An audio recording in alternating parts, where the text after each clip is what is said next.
بسم اللہ الرحمن الرحیم. وہی ہونا تھا جو بخاری و مسلم میں حدیث ہے کہ میری امت اور فتنوں کے درمیان دروازہ عمر ہے. جب عمر کو شہید کر دیا جائے گا فتنے شروع ہو جائیں گے. حضرت عمر کے بعد مینجمنٹ کمزور ہوگی. اور وہ ابو داؤد میں حدیث بڑی خطرناک ہے. شاہ جی ابو داؤد کی ایک روایت 4656 کہ ایک یہودی عیسائی عالم دین کو بلایا گیا حضرت عمر کے پاس, صحیح سند کے ساتھ ہے. دارالاسلام والوں نے اس کی تخریج بھی کی ہے, شیخ زبیر علی زئی صاحب کی. 4656 4646 جو ہے وہ حدیث سفینہ ہے 30 سال خلافت والی, اور یہ 4656 ہے. میں نے یاد رکھا یہ 10 ایڈ کر کے آتی ہے. پہلے تو میں توجہ دینا نا, مرزا جی وہ مرزا جی کہہ رہے نا کہ مرزا جی نے اپنی اسی ویڈیو کے اندر کہا بطور خاص عوام الناس کے لیے شاہ جی کہ جنہیں احادیث کے صحیح یا ضعیف ہونے کی پہچان نہیں ہوتی جب تک کہ ان کی رہنمائی کوئی دوسرا نہ کر دے. وہ کہتے ہیں ان بیچاروں کو, وہ اتنے للو پنجو ہیں کہ ان کو پتہ ہی نہیں چلتا کہ صحیح اور ضعیف کیا ہے. مرزا جی اسی کا فائدہ اٹھاتے ہیں. مرزا جی ضعیف روایتوں کو صحیح کر دیتے ہیں. پتہ ہے عوام, میری جو مقلد عوام ہے وہ تحقیق ہی نہیں کرے گی, جو میں بول دوں انداز عمل کر لیں گے. سنت ذرا بات کو. وہی مرزا جی کا مخصوص انداز بڑی خطرناک ہے شاہ جی. ابو داؤد کی ایک روایت 4656 کے ایک یہودی عیسائی عالم دین کو بلایا گیا حضرت عمر کے پاس, صحیح سند کے ساتھ ہے. دارالسلام والوں نے اس کی تخریج بھی کی ہے. دارالسلام والوں نے اس کی تخریج بھی کی ہے. سنو ذرا بات کو, میں توجہ دلاؤں گا, نکالی کر رہا ہوں. اچھا پھر شیخ زبیر علی صاحب کی 4656 4646 جو ہے وہ حدیث سفینہ ہے 30 سال خلافت والی, اور یہ 4656 ہے. میں نے یاد رکھا ہے 10 ایڈ کر کے آتی ہے. مرزا جی نے چن چن کے فتنے یاد رکھتے ہیں.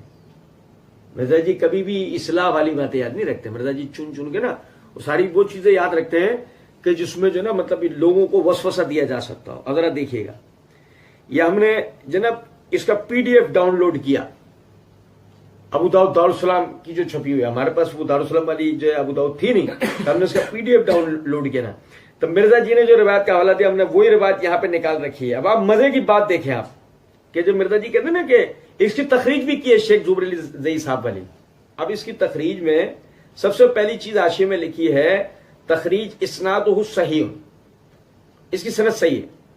اقراء ثقہ, وہ مؤذن عمر رضی اللہ عنہ کی جو روایت کر رہے ہیں ان کے لیے دیکھا وہ ثقہ ہے, قابل اعتبار. وہ حماد بن سلمہ سمع من الجریری قبل اختلاطہ, کہ حماد بن سلمہ نے اپنے شیخ جریری سے ان کے اختلاط ہو جانے سے پہلے اس روایت کو سنا. اس تخریج کے ساتھ, اس تحقیق کے ساتھ یہ تخریج ہوئی ہے کہ یہ سند صحیح ہے. لیکن دوسرے صفحے کے حاشیے پہ کیا لکھا ہے, سنیں گے ذرا بات. لکھا ہے مسلمانوں میں اہل کتاب کی اس قسم کی روایات کی بصراحت تصدیق یا تکذیب نہیں کی جاتی, صرف روایت کی جاتی ہے. آپ اندازہ کریں مرزا جی نے جس کتاب جس نسخے کا حوالہ دیا اس تک کے اندر لکھا ہوا ہے کہ مرزا جی اس کو نا بہت خطرناک روایت, وہ کہتے ہیں کہ اہل کتاب کی بیان کردہ مرویات کی نہ تصدیق ہو سکتی ہے نہ تکذیب, اور مرزا صاحب اپنی تائید کے لیے اس کو سنا رہے ہیں. اندازہ کریں, یا نہ تصدیق ہو سکتی ہے نہ تکذیب, مرزا صاحب اپنی اسی سے تائید لے رہے ہیں. یہ تو یہ دارالسلام کی تخریج کے اندر یہ بات لکھی ہے. اب آگے مزے کی بات آپ دیکھیں, جریری سے قبل اختلاط سنا ہے. اس کا مطلب کہ جو یعنی سند ہے, میں آپ کے سامنے یہ ابو داؤد پڑھ کے اس کی سند بتاؤں گا. یہ ابو داؤد ہے میرے ہاتھ میں, اس کا یہ جلد نمبر 3 ہے اور صفحہ نمبر ہے 507. یہ ہمارے یعنی نسخے کی ترتیب کے ساتھ اعتبار سے جلد نمبر 3 کے اعتبار سے حدیث نمبر 1231. سند اس طریقے حدثنا حفظ بن عمر ابو عمر الزریر حدثنا حماد بن سلمہ ان سعید بن ایاس الجریری اخبرهم عن عبد الله بن شقیق الوکیلی ان اقرا معزن عمر بن الخطاب. اب اس کے تحت یہ روایت ہے کہ سعید بن ایاس کے بارے میں کہتے ہیں کہ یعنی کہ سعید بن حماد بن سلمہ کہتے ہیں کہ روایت ہم سے سعید بن ایاس نے بیان کی. بہرحال سمجھے گا, وہ کہتے ہیں کہ جی انہوں نے ان سے روایت جو ہے وہ بعد از اختلاط جو ہے اس روایت کو سنا ہے. بہرحال سب سے پہلے دیکھیے گا امارات میں میزان الاعتدال ہے, اس کی جلد نمبر 3 کا صفحہ نمبر 188 189 ہے. پہلے ایک میں توجہ دلا دوں, سعید بن ایاس ابو مسعود الجریری کے لیے امام ابو حاتم رازی رحمۃ اللہ علیہ کہتے ہیں تغیر حفظہ قبل موتہ, ان کا حافظہ متغیر ہو گیا تھا ان کی موت سے پہلے.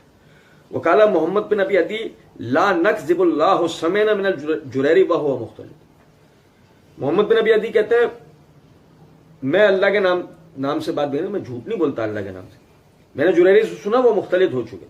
امام ابن معین کہتے ہیں کہ کہا یحییٰ بن سعید نے عیسیٰ بن یونس سے اسمیت من الجریری وہو مختلف قال نعم قال لا تروی عنہ.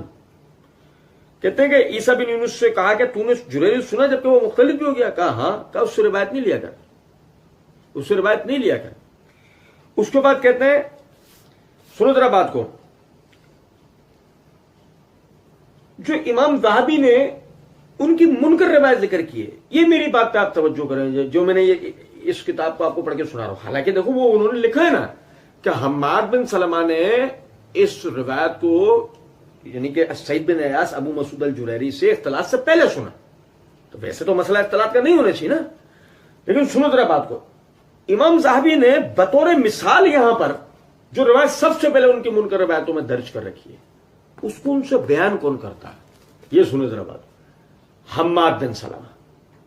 کون روایت کرتے ہیں؟ حماد بن سلمہ. بتانا یہ چاہ رہا ہوں کہ بے شک حماد بن سلمہ نے ان سے اختلاط سے پہلے سنا، بے شک مان لیتے ہیں ہم اس بات کو، لیکن مسئلہ یہ ہے یہ روایت بھی ان میں سے جو اختلاط سے پہلے سنی ہے، اس کی کیا دلیل ہے؟ نمبر ایک. نمبر دو کہتے ہیں دوسری بات یہ کہ یہ تو ہے نا کہ حماد بن سلمہ نے جریری سے اختلاط سے پہلے سماعت حدیث کر رکھا ہے، ٹھیک ہے، لیکن یہ بھی تو اپنی جگہ کی بات ہے نا. سمجھے ذرا کہ خود حماد بن سلمہ کا آخری عمر میں حافظہ بگڑ گیا تھا. یہ میرے ہاتھ میں الکواکب النیرات، اس کے اس صفحہ نمبر 461 کے اوپر حماد بن سلمہ بن دینار ابو سلمہ البصری کے حالات کے اندر وہ کہتے ہیں کہ امام بہقی رحمۃ اللہ نے فرمایا احد ائمۃ المسلمین الا انه لما كبر ساعة حفظه فلذا تركه البخاری. کہ امام بہقی رحمۃ اللہ نے فرماتے ہیں کہ مسلمانوں کے علماء میں سے اماموں میں سے ایک امام تھے، مگر جب بوڑھے ہوئے تو ان کا حافظہ خراب ہو گیا تھا. یہی وجہ ہے کہ امام بخاری نے بھی ان سے روایت لینا چھوڑ دی تھی.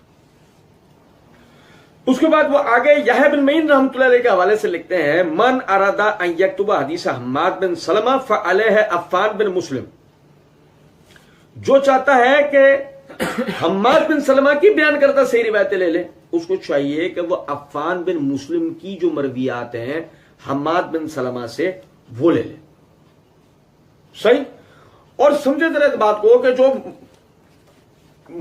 مرزا جی نے جو روایت پڑھ کے سنائی ہے ابو داؤد کے حوالے سے، اس کو عفان بن مسلم نے بیان نہیں کیا، یعنی حفص بن عمر ابو عمر الزریر نے بیان کر رکھا ہے، عفان بن مسلم نے نہیں. ٹھیک ہے. اس کے بعد وہ کہتے ہیں کہ امام نسائی رحمۃ اللہ نے فرمایا اثبت اصحاب حماد بن سلمہ ابن مہدی ابن المبارک و عبد الوہاب ثقفی، کہ جو اثبت قسم کے شاگرد ہیں حماد بن سلمہ کے عبد الرحمن بن مہدی ہیں، عبداللہ بن مبارک ہیں، عبد الوہاب بن عبد المجید الثقفی ہیں. لیکن دیکھ لو تینوں ہی اس کو روایت نہیں کر رہے. اور کہا حافظ ابن حجر نے کہ یہ سکہ ہیں، عابد ہیں، اثبت الناس یعنی کہ وہ سکہ ہیں، عبادت گزار ہیں، اور ثابت البنانی کی روایتیں بیان کرنے میں وہ سب سے زیادہ مضبوط ہیں، اور عمر کے آخری حصے میں ان کا حافظہ متغیر ہو گیا تھا. ٹھیک ہے. یہاں اس بات کو سمجھیے گا ذرا بات کہ اگر مثال کے طور پہ ان کا عمر کے آخری حصے میں حافظہ متغیر ہو گیا حماد بن سلمہ کا، تو اب لازمی سی بات ہے مسئلہ یہی تو نہیں ہے نا کہ جریری سے انہوں نے اختلاط کے بعد روایتیں سنی تو ٹھیک، لیکن یہاں تو مسئلہ یہ ہے کہ خود ان کا حافظہ جب بگڑ گیا بات ختم ہو گئی. یہ روایت اس لائق نہیں ہے کہ اس کو بطور دلیل بیان کیا جائے. اچھا، پھر اس کے بعد ایک نقطہ اور غور طلب ہے، اور وہ نقطہ یہ ہے جس کو مرزا جی نے بھی توجہ دلائی، لیکن مرزا جی نے اس کے اندر بڑی ایک عیاری کی ہے. سنیے گا ذرا بات کو. وہ کہتے ہیں پوری روایت مرزا جی نے بیان کی ہے. سنیں مرزا جی کے بیان کردہ الفاظ.